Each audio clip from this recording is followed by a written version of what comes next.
आज पहली बार CT scan की सेवा हमने लोगों को मुफ्त प्रदान की है, अभी भी चल रही है। जो भी आदमी कोरोना से ग्रस्त होता है उसमें लंग्स में कितना इन्फेक्शन आया है वो सिटी स्कैन ही बता सकता है। एक सिटी स्कैन की कीमत 5 से 7 हज़ार रुपये है, पर यहाँ गुरु के घर में खालसा इंटरनेशनल के पास वो सुविधा बिल्कुल फ्री ऑफ कॉस्ट हमने लोगों को मुहैया कराई है कि जब भी हम यहाँ पे ऑक्सीजन का लंगर भी लगा रहे थे तो हम उस पेशेंट को सीधा अटैच करते थे अमेरिका के डॉक्टर से और कनाडा के और इंग्लैंड के डॉक्टर से। तभी हमारी जीत हुई है। यहाँ के डॉक्टर अपने ही हॉस्पिटलों में इतने बिजी थे और जो अपनी डिस्पेंसरी चलाते हैं उनको खुद ही इतना खौफ आ गया कि वो यहाँ पे आके किसी का इलाज नहीं कर पाए। यहाँ तो ये सिख कौम ही आगे आके इलाज किया।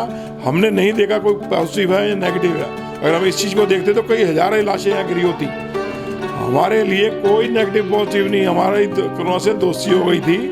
हम उसके गले में हाथ डाल के घूमते थे, तो यहाँ पे कोरोना नाम के जो खौफ है ना उस खौफ को हम पार कर चुके थे।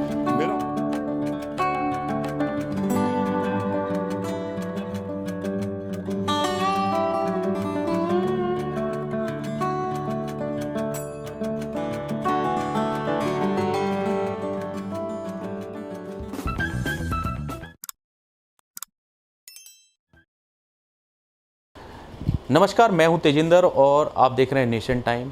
मैं जिस इंदिरापुरम का वही गुरुद्वारा है जो कोविड काल के समय लोगों के लिए एक वरदान बन गया था, भगवान का घर बन गया था या फिर कहें गुरु का घर बन गया था, क्योंकि लोगों ने इसी गुरुद्वारे से अपनी ज़िंदगी की उम्मीदें लगा रखी थी और लोगों को यहाँ पर ऑक्सीजन मुहैया कराई जा रही थी, उनकी सांसें चल रही थी।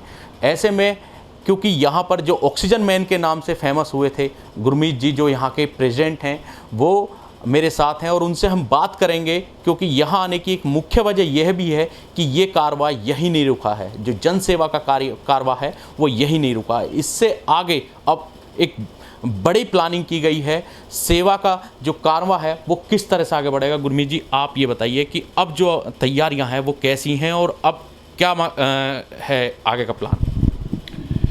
नमस्कार जी, मैं Gurpreet Singh rummy, founder of Khalsa help international और प्रेसिडेंट ऑफ गुरुद्वारा इंदिरापुरम। आप सबको मालूम ही होगा पीछे जो यहाँ फ्री लंगर सेवा ऑक्सीजन की लगाई गई, जो लोगों की जानें बचाई गई। अब ये हमारी मुहिम आगे बढ़ते हुए हमने और जगह भी जाके हॉस्पिटल खोले हैं। जो कोरोना से ग्रसित मरीज़ हैं वो वहाँ पे हम ठीक करने का, उनको मेडिकल सुविधा देने का काम हमने कृष्णा डेंटल कॉलेज में 150 बेड का हॉस्पिटल खोला, उसमें बहुत मरीज ठीक किए निःशुल्क। हमने सबसे बड़ा काम जो हमारे एरिया में हुआ है, आज पहली बार सिटी स्कैन की सेवा हमने लोगों को मुफ्त प्रदान की है, अभी भी चल रही है। जो भी आदमी कोरोना से ग्रस्त होता है उसमें लंग्स में कितना इन्फेक्शन आया है वो सिटी स्कैन ही बता सकता है। एक सिटी स्कैन की कीमत 5 से 7 हज़ार रुपये है, पर यहाँ गुरु के घर में खालसा इंटरनेशनल के पास वो सुविधा बिल्कुल फ्री ऑफ कॉस्ट हमने लोगों को मुहैया कराई है। अब हमारा अगला जो कदम है, जो गांव में मेडिकल सुविधा नहीं पहुंच पाती उसके लिए हमने मेडिकल ऑन व्हील में सारी सुविधा होंगी। पूरी ब्लड टेस्ट करने की टीम होगी, पूरे डॉक्टर्स होंगे, पूरे वहाँ पे उनका अल्ट्रासाउंड, सिटी स्कैन, जिस चीज़ की ज़रूरत पड़ेगी खालसा हेल्प इंटरनेशनल गांव-गांव जाके बाकायदा उसमें दवाइयाँ होंगी, मेडिसिन होंगी, जो सब कुछ फ्री बांटी जाएंगी। और ये सेवा हमारी गांव-गांव के लिए तैयार है। उसके लिए हमने एक सेंटर बनाया है जो दशमेश वाटिका है, जिसमें वहाँ से लोगों को 24 घंटे एम्बुलेंस की सेवा, शव वाहन की सेवा, मेडिकल ऑन व्हील की सेवा और डिज़ास्टर मूवमेंट। सबसे बड़ी खूबी हमारी खालसा हेल्प की है कि हमने उस मोर्चे पे काम किया है कि डिज़ास्टर सेवा शायद ही बहुत कम पूरे इंडिया में है कि जो कहीं आपदा आएगी तो वहाँ पे अपनी तैयारी के साथ पहुँच जाए। आप देख सकते हैं कोरोना की भी एक आपदा ही मानी गई, जिसमें हमारी पूरी टीम ने 200 वॉलंटियरों ने वर्क करके या लोगों की जानें बचाई।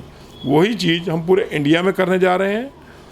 जहाँ पे भी कोई मुसीबत, बाढ़, तूफान जो भी आएगा, आंधी आएगी या कुछ भी किसी का नुकसान होगा आम आदमी का, उस नुकसान की भरपाई के लिए खालसा की टीम, वहाँ पे वॉलंटियर्स हमारे हर पल अवेलेबल होंगे। और अब एक हमारा ऑफिस जो इंग्लैंड में खुलने जा रहा है, वहाँ पे भी हमारा कारवां चालू होने लगा है। आप सबका आशीर्वाद चाहिए। इंडिया में होशियारपुर, लुधियाना, कितने लोग इससे आपकी टीम में, जो खालसा टीम है उसमें कितने लोग अभी काम कर रहे हैं? और सर खालसा हेल्प की टीम में 200 वॉलंटियर हैं, और मैं आप जान के खुशी होगी कई हज़ार आदमियों की हमारे पास उनको ऐड करने की और उनको अपने खालसा हेल्प जोड़ने की रिक्वेस्टें आई हुई हैं फॉर्म के राही। हमारे ऑनलाइन फॉर्म्स हैं, बहुत लोग पेंडिंग पड़े हैं जो ऐड हो रहे हैं धीरे धीरे। पूरे इंडिया में नहीं, पूरे विश्व में उन्होंने देखा कि मानवता की सेवा यहीं हुई है। बाकी हर जगह पॉलिटिक्स कुछ ना कुछ, पर यहाँ मानवता को जिंदा रखा गया। कोई धर्म नहीं देखा गया, कोई किसी की कम्युनिटी नहीं देखी गई। यहाँ पे इंसान की ज़िंदगी की कीमत देखी गई।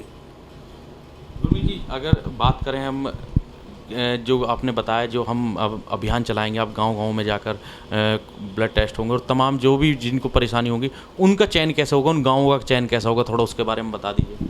हमारी टीमें लगातार इस चीज़ पे भी सर्च कर रही हैं कि जहाँ पे ज़्यादा मुसीबत है वहाँ ज़्यादा से ज़्यादा जाकर उनको सुविधा पहुँचाई जाए। अभी हमें एक कॉल आया उत्तराखंड से, तारीख खेत एक जगह है रानी खेत के पास, वहाँ 60,000 आदमी जो ग्रसित हैं कोरोना से, उनको पता ही नहीं उनको हुआ क्या है। उनके लिए परसों हमारी एक खेप जा रही है यहाँ से, जो यहाँ के एसडीएम साहब उसको हरी झंडी देंगे और वहाँ के डीएम साहब उसको रिसीव करेंगे। उस खेप में ऑक्सीजन सिलेंडर, कन्वर्सन मशीनें, छोटे सिलेंडर, मेडिकल की सारी इंजेक्शन, सारी मेडिसिन, मास्क, ग्लव्स, तो हर चीज़ वहाँ पहुँच रही है। इवन वहाँ फूड का भी इंतजाम करके हमारी खालसा हेल्प की टीम परसों यहाँ से रवाना होगी। वहाँ जाके डीएम साहब के पास पहुँच के उनकी लॉग बुक में सारा सामान जमा कराया जाएगा, फिर वहाँ पे डिस्ट्रीब्यूशन चालू होगा। ऐसे ही जहाँ से भी हमें कॉल आती है, खालसा हेल्प की टीम किसी भी इंडिया के कोने में पहुँचने के लिए समर्थ है। डॉक्टर्स का कितना सपोर्ट है अभी, और कितने डॉक्टर्स आगे आ रहे हैं आपके साथ? सर हमारे डॉक्टरों का सपोर्ट ये है कि जब भी हम यहाँ पे ऑक्सीजन का लंगर भी लगा रहे थे तो हम उस पेशेंट को सीधा अटैच करते थे अमेरिका के डॉक्टर से और कनाडा के और इंग्लैंड के डॉक्टर से, तभी हमारी जीत हुई है। यहाँ के डॉक्टर अपने ही हॉस्पिटलों में इतने बिजी थे और जो अपनी डिस्पेंसरी चलाते हैं उनको खुद ही इतना खौफ आ गया कि वो यहाँ पे आके किसी का इलाज नहीं कर पाए। यहाँ तो ये सिख कौम ही आगे आके इलाज किया। हमने नहीं देखा कोई पॉजिटिव है या नेगेटिव है। अगर हम इस चीज़ को देखते तो कई हज़ारों लाशें यहाँ गिरी होती। हमारे लिए कोई नेगेटिव पॉजिटिव नहीं। हमारी कोरोना से दोस्ती हो गई थी, हम उसके गले में हाथ डाल के घूमते थे।